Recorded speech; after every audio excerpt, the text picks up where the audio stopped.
L'endométriose. Bonjour à toutes et à tous, j'espère que vous allez bien. Je suis heureuse de vous retrouver dans cette nouvelle émission dédiée aux femmes. Si tu n'es pas abonné à la chaîne, je te laisse le faire pour ne rien manquer. Aujourd'hui, j'interviewe le docteur Chantal Melone-Galis, gynécologue à Marseille, pour aborder ce sujet. Effectivement, l'endométriose peut être très invalidante pour certaines d'entre nous. Elle va répondre aux principales questions que l'on se pose autour de cette pathologie. Et c'est tout de suite dans les interviews de Rebecca. Nous les femmes, nous avons une vie à 1000 à l'heure et nous nous retrouvons facilement dépassées. Je m'appelle Rebecca Attias, je détiens le diplôme de docteur en pharmacie et j'ai créé cette chaîne pour vous aider dans votre quotidien de femme et de maman. Comment ça se passe? Je vous propose une interview toutes les semaines avec un spécialiste pour aborder tous les thèmes relatifs à la femme, la maternité et le postpartum.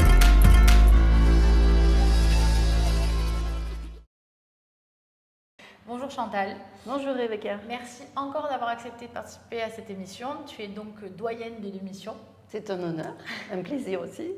Plaisir partagé parce que vraiment on aborde à chaque fois tous les sujets en rapport avec la gynécologie et autres puisque tu es maintenant spécialisée en méditation de pleine conscience. Donc je vais quand même te laisser te représenter pour ceux qui ne te connaissent pas et ensuite on pourra commencer l'interview. Ok, donc je m'appelle Chantal Melone-Galis. Je suis gynécologue spécialisée plutôt en problèmes de fertilité, donc procréation médicalement assistée, etc. Et j'ai cessé cette activité il y a quelque temps et je suis instructrice en méditation de pleine conscience pour les femmes enceintes et les couples qui souhaitent avoir un bébé, qui soit ou non en procréation médicalement assistée. Donc on a fait une interview sur ça, vous pouvez la retrouver sur la chaîne. On va commencer. Alors aujourd'hui on va parler de l'endométriose. Tout d'abord, est-ce que tu peux nous donner la définition de l'endométriose s'il te plaît? Oui. Alors l'endométriose, c'est une pathologie qui est principalement gynécologique, mais on va voir aussi pas que. C'est en fait constitué par la migration des cellules qui sont à l'intérieur de l'utérus, les cellules de la muqueuse utérine, qui pour des raisons pas très bien connues encore, se retrouvent à l'extérieur de la muqueuse utérine, de l'utérus lui-même. Donc dans le petit bassin, au niveau des ovaires, des trompes, du vagin, du rectum, de la vessie, ça peut être à pas mal d'endroits. Ok. Alors, on parle d'endométriose d'une manière générale, mais je pourrais presque dire qu'il y a autant d'endométriose que de personnes atteintes d'endométriose. D'accord. Parce que tout le monde ne souffre pas de la même manière, tout le monde n'a pas le même type d'endométriose, ni les mêmes localisations, ni les mêmes symptômes. Ok. Pour expliquer la localisation de l'endométriose, j'ai pensé que c'était bien un schéma. Donc là, c'est de face, en coupe de profil, l'avant du corps, l'arrière du corps, les fesses sont là. Là, il y a l'os pubien, la vessie, le vagin et l'utérus, l'anus, le canal anal, le rectum. Il manque le sacrum, il y a un os là aussi. Et donc l'endométriose, qui est le reflux des cellules qui sont là à d'autres endroits du corps, elle va se loger à l'extérieur, ici à l'arrière de l'utérus, qu'on appelle le cul-de-sac de Douglas. Elle peut se mettre dans la cloison, là, entre le vagin et le rectum. Et des fois même, elle infiltre un peu la muqueuse rectale. Elle peut se mettre aussi au niveau de la vessie, au niveau de l'urètre, là, et même dans la vessie. Et puis, à plein d'endroits autour. Mais surtout vers l'arrière, là, parce que c'est en somme logique, les cellules, elles tombent derrière l'utérus. Voilà. Ça explique la diversité des symptômes. Et il y a aussi ce qu'on appelle l'adénomiose, qui est le fait que l'endométriose va se mettre à un endroit où elle n'est pas censée être, c'est-à-dire dans le muscle utérin. Et donc ça fait des espèces de petites glandes là. Voilà. Bon, tout le monde n'a pas tout, Dieu merci. La coupe de face, le vagin, le col de l'utérus, la trompe et l'ovaire. Et donc là, pareil, les cellules de la muqueuse utérine peuvent migrer, se retrouver sur les ovaires et faire des kystes ovariens, se retrouver à plein d'endroits sur la trompe et aussi des endroits sur les enveloppes, ce qu'on appelle le péritoine, qui enveloppe tout l'appareil génital et digestif. Et également aussi au niveau vaginal, il peut y avoir des nodules d'endométriose. Et toujours la dénomiose dont j'ai parlé tout à l'heure. Voilà, et même parfois, je ne sais vraiment pas pourquoi, et personne ne sait, on peut retrouver de l'endométriose dans les poumons.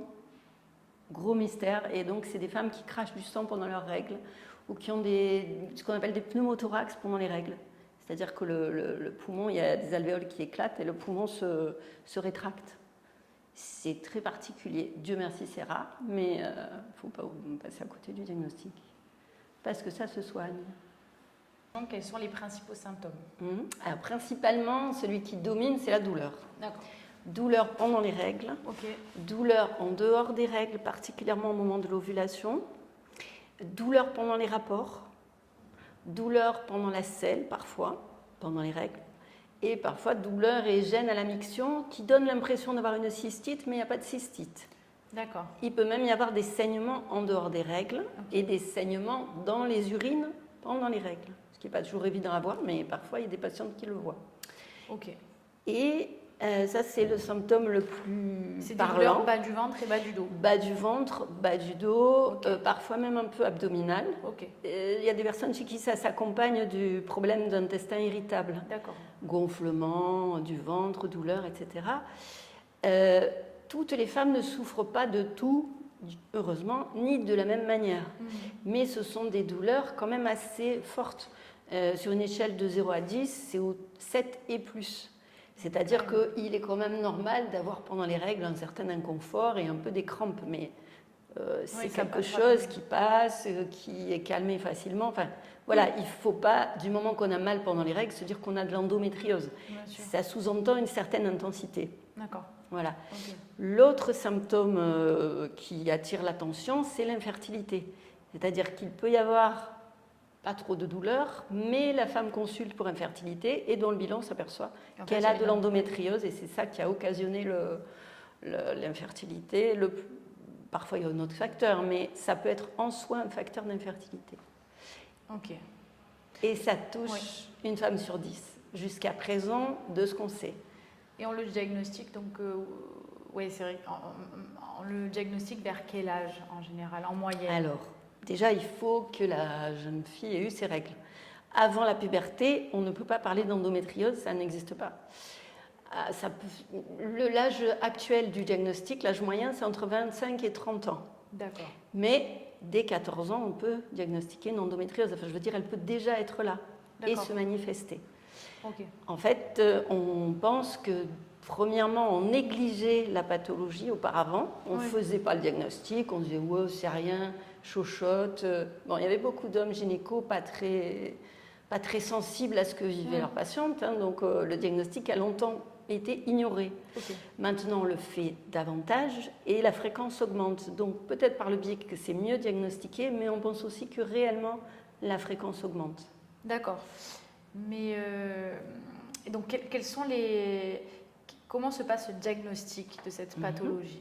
Alors, le diagnostic, il se fait quand la personne vient consulter soit pour les douleurs, soit pour l'infertilité. L'examen clinique, il faut le faire doucement parce qu'il peut être extrêmement douloureux. Mais il est quand même nécessaire, l'examen gynécologique. Ouais. Déjà mettre le spéculum, voir si par hasard au fond du vagin, il n'y a pas des petites nodules bleus d'endométriose. Et puis le toucher, ça peut être pénible parce que souvent le médecin va chercher s'il n'y a pas un nodule à l'arrière de l'utérus et ou entre le rectum et le vagin dans la cloison. Donc c'est très pénible. Donc il faut avertir les patientes avant et si elles disent « ah non, peut-être qu'il ne faut pas les examiner ». Ça c'est une question à voir entre le médecin et la patiente. Bon, donc ça c'est l'examen clinique. Ensuite, il y a l'échographie endovaginale, l'IRM, et si vraiment on pense profondément qu'il y a une endométriose, mais qu'on n'arrive pas à la voir avec les autres examens, on peut être amené à faire une cœlioscopie, c'est-à-dire une intervention chirurgicale sous anesthésie générale, pour aller voir ce qui se passe. Mais on ne va pas directement faire une cœlioscopie pour diagnostic. À ce moment-là, on peut faire des biopsies et on peut être certain de ce qui se passe. En fait, c'est des nodules, c'est ça? Voilà, alors c'est des petits, ça se présente sur l'ovaire, ça se présente comme un kyste qui a un aspect bien particulier. Les gens qui sont habitués au diagnostic, ça leur saute aux yeux.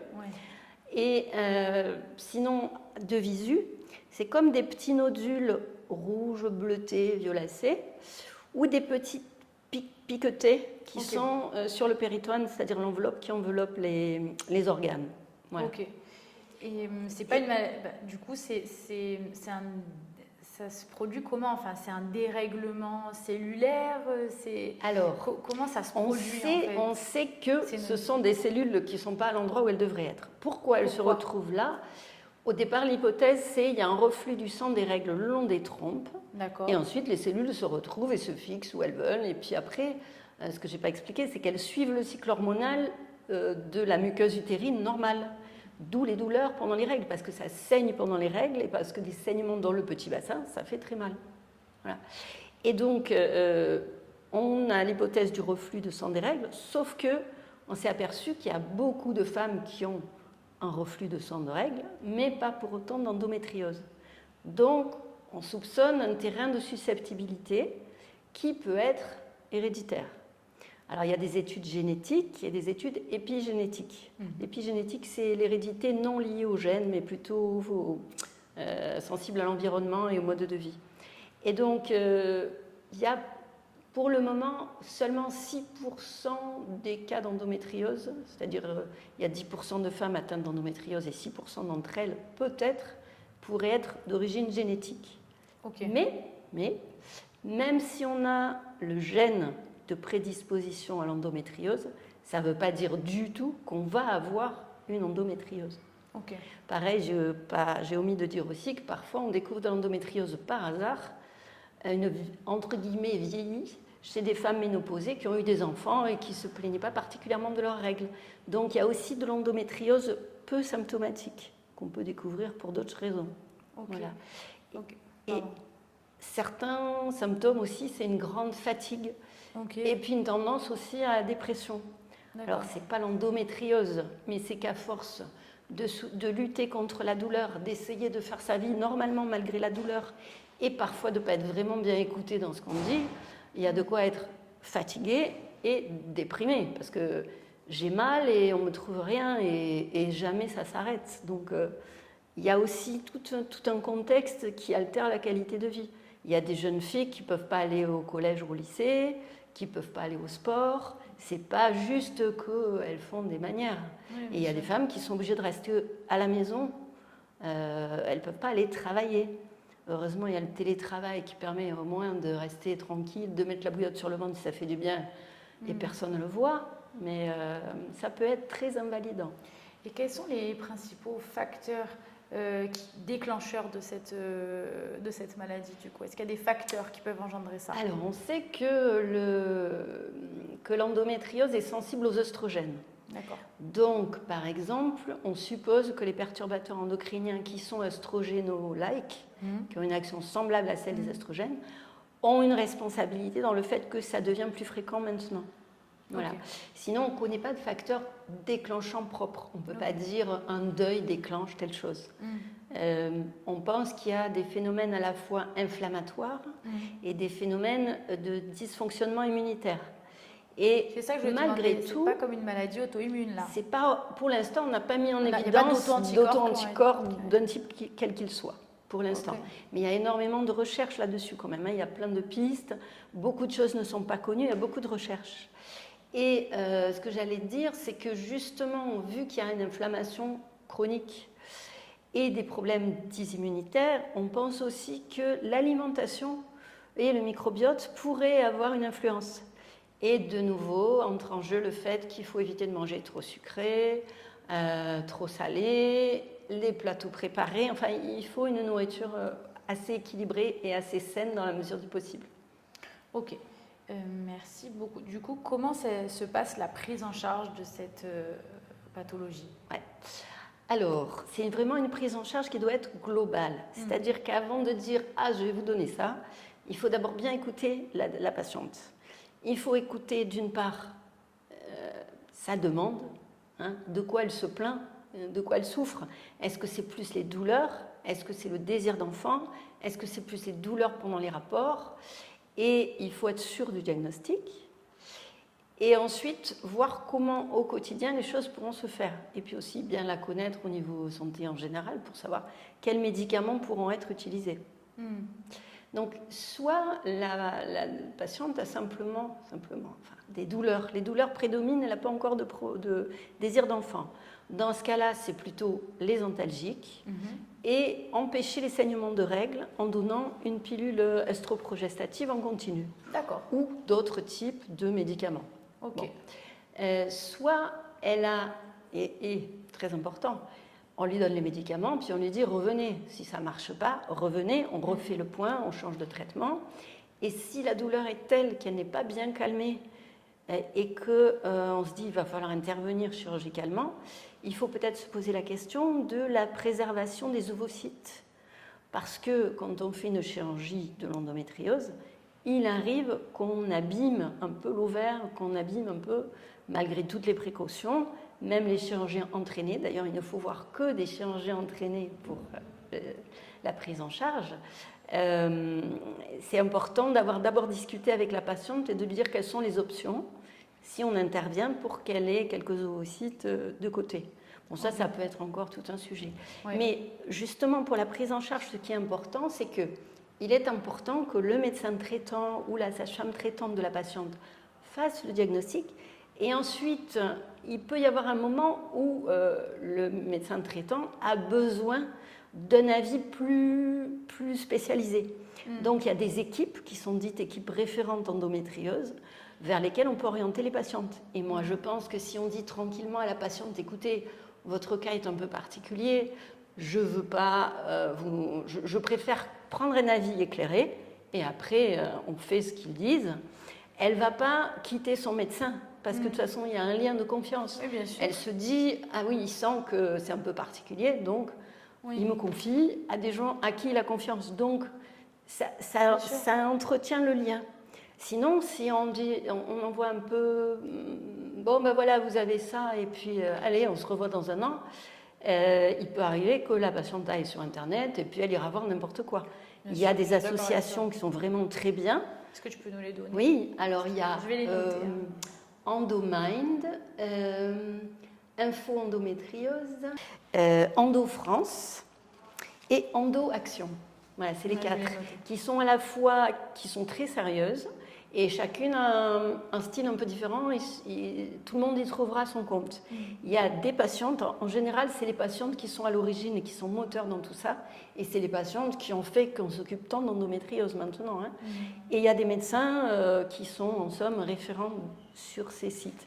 Mais vraiment les patientes ont beaucoup la parole et c'est important parce qu'au point même que maintenant en France, en janvier 2022, l'endométriose a été déclarée cause de santé publique. Et c'est pas rien. Et maintenant, dans tous les pays, ça devient vraiment un point où on s'attache à la santé des femmes. Est-ce qu'il y a des pays où il y a plus d'endométriose que d'autres? Je ne peux pas répondre à la question. Je ne sais pas, parce qu'en plus, il y a, et puis on fait le diagnostic. Donc il y a des pays où probablement il y a, mais on n'a pas les moyens de faire une IRM à toutes les femmes qui ont suffisamment, entre guillemets, mal pendant leurs règles. Je n'ai pas lu de documents disant qu'il y a une prédisposition dans certains pays ou sur certaines ethnies. Par contre, il y a des différences dans les pays dans la façon dont on s'occupe des femmes qui ont mal pendant leurs règles, notamment au niveau de la législation du travail. L'Espagne a voté un congé menstruel pas plus tard qu'en février de cette année. Ouais, pour les femmes qui ne peuvent pas aller au travail pendant les règles. Alors, il faut voir si c'est l'entreprise qui paye ou l'État qui paye. Alors, comme le gouvernement a changé récemment, je ne sais pas si ça va se maintenir, mais c'était une belle avancée. Oui, je suis d'accord, parce que c'est vraiment handicapant, donc, ça, pour ces femmes. Ouais. Et est-ce qu'au niveau de la prise de... Si on fait une prise de sang, on va avoir des marqueurs inflammatoires du coup ou pas? Non, pas spécialement. Il n'y a rien de spécifique. Non, il n'y a rien de spécifique. Il n'y a pas de facteur prédictif du genre j'ai un terrain à risque, est-ce que je risque d'avoir est-ce que je vais avoir une endométriose? Il n'y en a pas. Et il n'y a pas de traitement préventif ni préventif des rechutes chez une femme qui a eu de l'endométriose. Et est-ce que une femme peut avoir une endométriose après un accouchement? Oui. Oui, ça arrive qu'on Donc, retrouve... c'est la naissance, enfin la grossesse et la naissance qui vont déclencher... Non, pas forcément, non. Peut-être qu'elle était latente et qu'elle est... Voilà, elle était latente et pour une raison ou une autre, elle se met à se manifester après coup. Au départ, on pensait que l'endométriose serait guérie par la grossesse et on encourageait les femmes à avoir des grossesses.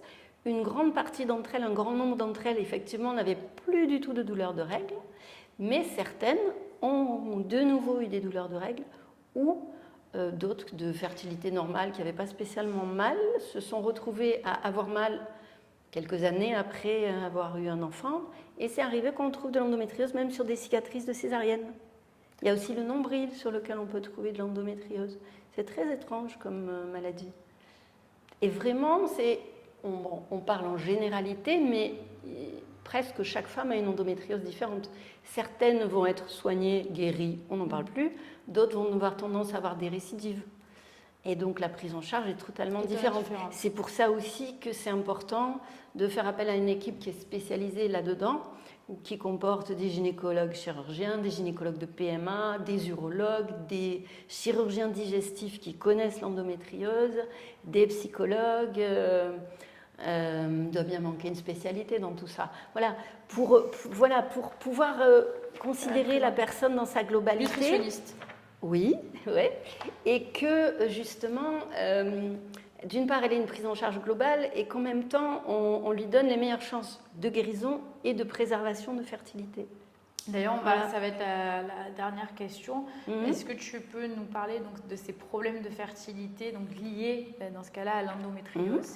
Alors, la cause en est l'inflammation liée à l'endométriose. Le fait qu'il peut y avoir de l'endométriose sur les trompes, donc ça altère la perméabilité. De l'endométriose sur les ovaires, donc parfois, pas toujours, mais parfois, ça gêne au niveau qualité ovocytaire. Et quand on est obligé de l'enlever, forcément, on réduit la réserve ovarienne, de fait, mécaniquement. Et il y a aussi, ça se comprend très bien, le fait que si tu as mal pendant ton ovulation, il ne va pas y avoir de rapport pendant l'ovulation. Donc rien que ça, rien que le fait d'avoir des rapports très douloureux, en particulier pendant l'ovulation, fait que les femmes, c'est compréhensible, évitent le rapport et forcément leurs chances de grossesse sont réduites par l'absence de rapport en période fertile. Donc dans ce cas-là, il peut arriver que simplement la prise en charge des nodules qui peuvent exister, rendre les rapports douloureux, c'est chirurgical ça, permet d'avoir une grossesse. Donc, l'infertilité peut être d'origine, pas de rapport, d'origine lésion endométriosique ou inflammation. Et l'endométriose qui est dans l'utérus peut gêner aussi l'implantation d'un embryon. Celle qui est... Alors, on va me dire, qu'est-ce que c'est que ça l'endométriose, il y a déjà l'endomètre dans l'utérus. Oui, c'est plus embêtant. L'endométriose, en fait, les cellules de l'endomètre peuvent s'infiltrer dans le muscle utérin. C'est ça l'adénomiose ou endométriose interne. Ça, c'est embêtant parce que c'est un peu difficile à contrôler. Parce que du coup, l'anidation ne se fait jamais. Non, pas jamais, mais bon, plus difficilement. Voilà, plus difficilement. Et donc, mais comment tu aides du coup à l'anidation si jamais ça ne s'accroche pas? On essaye des traitements hormonaux, on essaye des vitamines, on essaye l'ostéopathie, l'acupuncture. On essaye de traiter un peu le fond. Voilà. Mais pour les femmes qui ont une infertilité, parfois il suffit, ça c'est le chirurgien qui va opérer, qui va dire ce qu'il en est. Il suffit d'opérer et de dire pendant 6 mois, vous mettez le paquet et la grossesse a des chances d'arriver naturellement.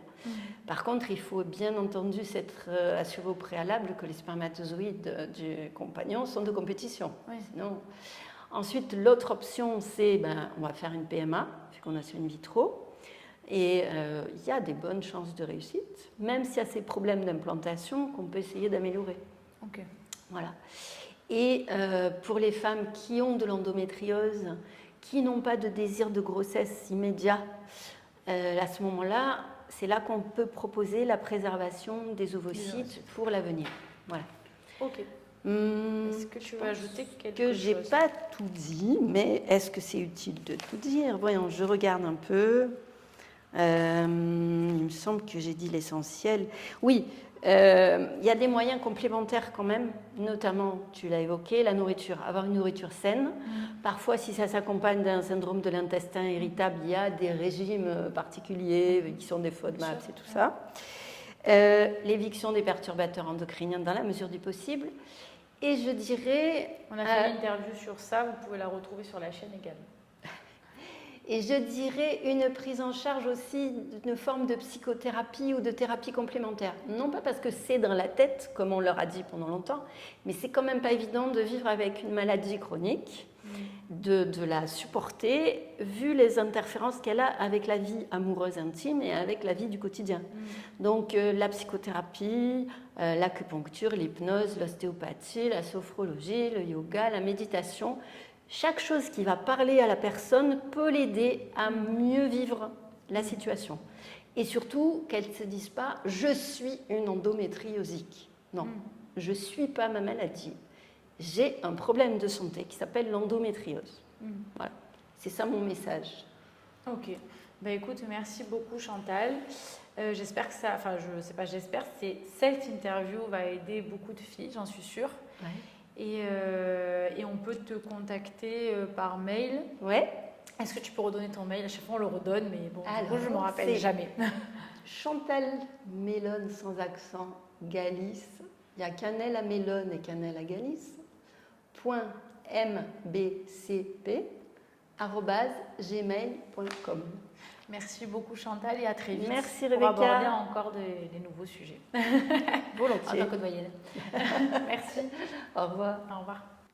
C'était le docteur Chantal Mélone-Galis, gynécologue à Marseille. Je te le rappelle, si tu n'es pas abonné à la chaîne, je te laisse le faire pour ne rien manquer. Et nous nous retrouvons la semaine prochaine avec un nouvel invité pour aborder un nouveau sujet. Merci.